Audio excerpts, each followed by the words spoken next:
আসসালামু আলাইকুম, ঈদ মুবারক সবাইকে। সকালবেলা উঠে সব কাজ টাজ গুছিয়ে নিলাম, তাই তার জন্য একটা ছোট্ট একটা ভিডিও করলাম যে আজকে সারাদিন আমি কি কি করলাম তাই আপনাদের দেখাবো। কারণ হলো ঈদের একটা দিন, মহিলা মানুষের তো আর ঈদ থাকে না, নানা রকম কাজ করতে হয় আরও কত কিছু। আজকে একটু সকাল সকালে ঘুম থেকে উঠে গেছি, উঠে কালকে রাত্রে আমি গরুর মাংসগুলো ফ্রিজ থেকে বের করে এমনি রেখে দিয়েছিলাম যাতে সেরে যায়। সকালবেলা উঠে ধুয়ে নিয়ে এখন মাংসগুলো আগে মাখিয়ে নিব, কারণ গরুর মাংসটা হতে একটু টাইম লাগে বেশি। তাই আমি ভাবলাম সকাল সকাল উঠে আগে সবটা মাংসটাই রান্না করে ফেলবো। এদিকে আমার যে আমার বাসায় কাজ করেন যে মহিলা, উনি সবটা কেটে বেছে পেঁয়াজ টেয়াজ সব কিছু কেটে কুটে রেখে দিয়েছে। আমি শুধু এসে মাখিয়ে এখন কিছুক্ষণ ম্যারিনেট করে রেখে দিব। এই দেখুন, হলুদ, ধনিয়া, পেঁয়াজ, তেল, সরিষার তেল, যেভাবে মাংস রান্না করে সবাই আমি আমার মতো করে সেইভাবেই রান্না করি। পেঁয়াজ বাটা, আদা বাটা, রসুন বাটা এগুলো সব কিছু দিয়ে ভালো করে মাংসটাকে মাখিয়ে নিলাম। এখন লবণও দিয়ে দিলাম, মাংসটাকে ভালো করে মাখিয়ে নিয়ে যাতে এত সুন্দর মাখিয়ে নিব যাতে প্রত্যেকটা মাংসের টুকরার ভিতরে যেন মশলা ভালোভাবে ঢুকে যায়। কিছুক্ষণ রেখে দিলে আর ম্যারিনেট করে মাংস রেখে দিলে এমনি আমার কাছে ভালো লাগে। আর আমি সবসময় গরুর মাংস চেষ্টা করি মাখিয়ে রান্না করতে, আমার কাছে এটা ভালো লাগে। কারণ আমার আম্মু, আমি ছোটোবেলা দেখেছি এরকম করে রান্না করতে, কারণ আমার আম্মুর হাতের গরুর মাংস আমার কাছে সবচেয়ে বেশি মজাদার। তাই আমি এরকম করে চেষ্টা করি, তবে আমার আম্মুর মতো আমার হয় না, তবু যতটুকু পারি চেষ্টা করি। এদিকে আমার মাংসটা মেখে ম্যারিনেট করে রেখে দিলাম, রেখে দিয়ে এখন আমি সকালবেলা কি করব সেটা ভাবছিলাম। তাই ভাবলাম আজকে যেহেতু এখন মাংস রান্না হচ্ছে, একটু পরে ভারী খাবার খাবো এখন, তাহলে আমি একটু বেগুন ভর্তা করে নিই। আর সাথে ভাত করেছি। আর কালকে রাত্রে আমি পায়েস, শ্যামা এগুলো রান্না করে ফ্রিজে রেখে দিয়েছিলাম।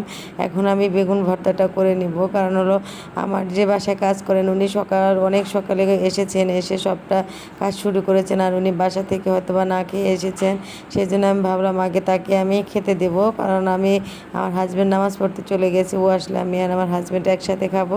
আর ওনাকে আমি এখনই খেতে দেবো, কারণ আর আমার বাচ্চারা এখনও ঘুমাচ্ছে, ঘুম থেকে ওঠেনি। আমিও ডাক দেবো না, কিছুক্ষণ ঘুমালে এত সকাল সকাল ডেকে দিয়ে লাভ নেই। কারণ হলো আমরা যেহেতু এখানে একা একা ঈদ করতেছি, আর কোথাও যেহেতু যাওয়া নেই, সারাদিন বাসায় থাকবো। আর কালকে রাত্রে ওরা এমনি দেরি করে ঘুমিয়েছে, তাই ওদেরকে আমি আর এখন ডাকবো না, একটু পরে ডাকবো।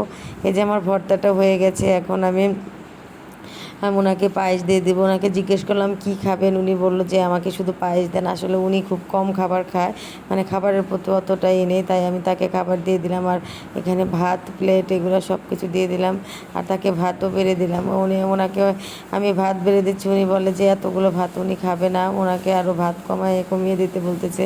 বললাম না, উনি খুব কম খাবার খায় আর খুবই একজন ভালো মানুষ। কি বলবো যে ওনাকে নিয়ে আমি সত্যি এতটাই সন্তুষ্ট যে ওনাকে নিয়ে আমার কোনো প্রকার অভিযোগ নেই। হয়তো বা একটু বুঝিয়ে দিলে, একটা যে কোনো কাজ একটু কম বোঝে, একটু বুঝিয়ে দিলে সে খুব সুন্দরভাবে করতে পারে। এদিকে আমি বিছানা গোছাতে চলে এসেছি, এসে দেখি আমি চাবি পাচ্ছি না, কারণ আমি যেখানে চাদর রাখি সেই চাবিটা পাচ্ছি না। ওনাকে কালকে আমি গোছাতে দিয়েছিলাম রুম, উনি এই চাবিটা এখানে রেখেছে, তাই আমাকে বের করে দিয়ে গেল। তাহলে ভাবেন উনি কতটা বিশ্বস্ত হলে উনি আমার চাবি টুবি রেখে দেয়, এতটাই বিশ্বস্ত উনি। এদিকে আমি চাদরটা বের করে নিলাম, চাদরটা বের করে নিয়ে এখন আমি বিছানাটা গুছিয়ে নিব। কারণ হলো ঈদের একটা দিন, আমরা শুধু নতুন কাপড় চোপড় পরবো তা কেন, আমার ঘর রুমটাকে যদি আমি একটু সুন্দর করে চাদর টাদর বিছিয়ে একটু গুছিয়ে নিই তাহলে নিজের কাছে ভালো লাগবে। আর যেহেতু আমি এখানে নতুন বাসায় এসেছি, আমি আস্তে আস্তে আমার রুমগুলো, বাসাটাকে খুব সুন্দর করে গোছাবো। আর এখনও আগে যে বাসায় ছিলাম ওই বাসাটা একদম ছোট ছিল, ওই বাসাটা, সেই জন্য আমি ওই বাসায় সেরকম কিছু করতেই পারিনি। তবে এখানে আমি আমার মনের মতো করে বাসাটা সুন্দর করে সাজিয়ে নিব। আর বাসাটাও এতটা সুন্দর, একদিন আমি আপনাদেরকে পুরোটা বাসা দেখাবো। এত খোলামেলা, এত সুন্দর, আমার খুবই একটা পছন্দের বাসা। আমি আমার মতো করে সুন্দর করে সাজিয়ে গুছিয়ে নিব। আর সেই চাদরটা আমি যেহেতু 2 দিন হলো পেরেছি, তাই ভাবলাম যে এই চাদর আজকে আর তুলবো না, কারণ হলো এই রুমে কেউ থাকেও না, আর বাচ্চারাও সবসময় এখানেই কেমন একটা থাকে না, ওই আমরা একটা রুমই সবাই ইউজ করি, কারণ ছোটো ছোটো বাচ্চারা একা রুমে থাকতে পারে না। তাই এই পাশে চাদরটা আর তুললাম না, ভাবলাম ভাবলাম এর উপরে চাদরটা বিছিয়ে দিই, কারণ হলো যেহেতু এই চাদরটা মাত্র 2 দিন হলো করেছে, আর কেউ থাকে না, একদম পরিষ্কার।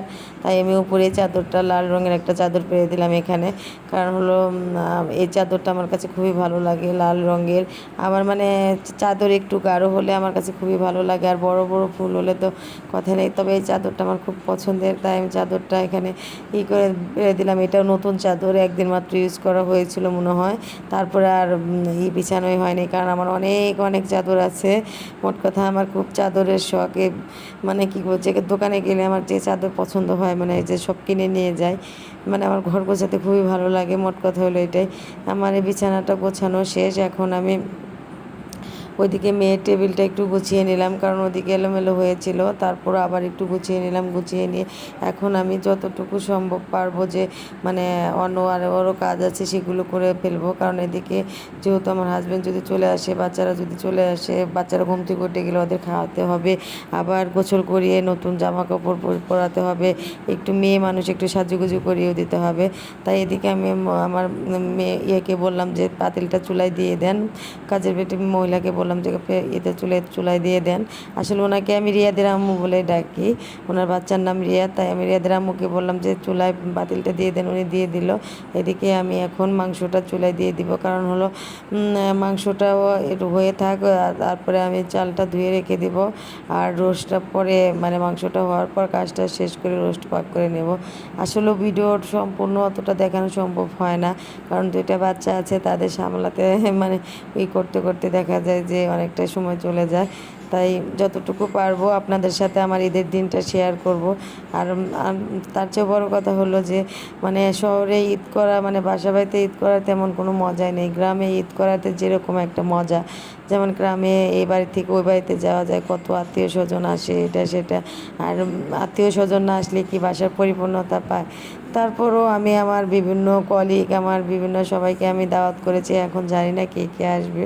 আমি তাদের জন্য মোটামুটি একটা আয়োজন করে রান্না করতেছি, যে যে আসবে আল্লাহর রহমত, তারা হলো আমার কাছে, আল্লাহ বলেছেন মেহমান হলো আল্লাহর দূত। আমার কাছে মেহমান থাকলে আর আমার বাচ্চারাও খুব খুশি হয় যদি শুনে যে কেউ আসবে। আমার 2টা মেয়ে সারাদিনই বলবে যে কখন আসবে কখন আসবে, মানে আর ঈদের একটা দিন যদি কেউ আসে আমার বাসায় আমার খুব ভালো লাগবে। যাই হোক, আমি আমার রান্নাটা চুলায় দিয়ে দিলাম, এদিকে পেঁয়াজ কুচি দিয়ে তেল দিয়ে পেঁয়াজ কুচি দিয়ে একটু গরম মশলা, আমি সবসময় গরম মশলাও একটু দিয়ে দিই, দিয়ে পেঁয়াজটা ভেজে নেওয়ার পর আমি মাংসটা দিয়ে দিলাম। এখানে প্রায় 4 কেজির মতো মাংস আছে, সবটাই আমি দিয়ে দিলাম। দিয়ে এখন আমি মাংসটা মানে এই পাতিলটা গরম হয়ে গেছে, তাই আমি ওনাদের ধরছি, দেখে উনি আমার পাতিলটা ধরে দিল। মানে কি বলবো, যে আমার প্রত্যেকটা সুযোগ সুবিধা উনি বোঝে, মানে এখানে আমার কেউ নেই, উনি ওনার মতো একজন মানুষ পেয়েছে, এটাই যে আমি যদি অসুস্থ হয়ে যাই উনি মনে হয় যে সবার আগে আমার কাছে চলে আসবে, উনি আমার কাছে এমন একজন মানুষ। তারপর এদিকে আমি যে বিছানার চাদর দিয়ে এটা গুছিয়ে নিয়েছি, এটা আসলে ভিডিও করা হয়নি। এখানে আমি ব্ল্যাক, মানে এটা হলো নকশি কাঁথার একটা চাদর, আমার খুবই প্রিয়। আমি এগুলা মানে কালেকশন করেছি, আমি দেশে যখন গিয়েছিলাম তখন এই নকশি কাঁথার এটা চাদর, তারপরে ইবের আরও কাঁথা নিয়ে এসেছি, আমার খুবই ভালো লাগে। এদিকে আমার মেয়েরা ঘুম থেকে উঠে গিয়েছে, উঠে যাওয়ার পর এখন আমার মাংসটাও প্রায় মানে করেন যে কষানো হয়ে গেছিলো। তারপরে আমি ভাবলাম যে একটু মেয়েদেরকে বিছানাটা গোছাতে গোছাতে আমার মাংসটাও কষানো হয়ে গেছে, আরও অনেক কাজ করলাম ফাঁকে ফুঁকে, মানে বিছানার আরও অনেক কাজ আছে, সংসারে তো নানা রকম কাজ থাকে, ওগুলো করতে করতে আমার মাংসটা কষানো হয়ে গেছে। এদিকে আমার মেয়েরাও ঘুম থেকে উঠে গেছে, এদিকে আমার হাজব্যান্ডটা চলে আসছে নামাজ পড়ে, এদিকে আমরাও খেয়ে নিয়েছি। খেয়ে দিয়ে নিয়ে আমি এখন মানে মাংসটা দেখলাম যে একদম পানি দিয়ে দিয়েছি, হয়ে প্রায় গেছে। এখন একটু এটা পানিটা আস্তে আস্তে কমবে, আস্তে আস্তে কষবে। আমি আমার বাচ্চাদের খাইয়ে দিব, আবার গোসল করানো আছে, তাই বাচ্চাদের জন্য আমি ভাত নিয়ে নিলাম, এখন বাচ্চাদের খাইয়ে দিব। খাইয়ে দিয়ে সেরে ওদের গোসল টোচল করে ওদের একটু জামা কাপড় পরিয়ে দিব। এই যে দেখুন আমাদের রান্নাবান্না সব কমপ্লিট, আমরা এখন খেতে বসবো সবাই। আপনারা সবাই ভালো থাকবেন, আমাদের জন্য দোয়া করবেন। আজকের ঈদের দিনের মানে এই ছোট একটা ভিডিও দিলাম, আপনারা সবাই দেখবেন, পাশে থাকবেন, আমার চ্যানেলটা সবাই সাবস্ক্রাইব করে দেবেন। আল্লাহ হাফেজ বন্ধুরা, ভালো থাকবেন।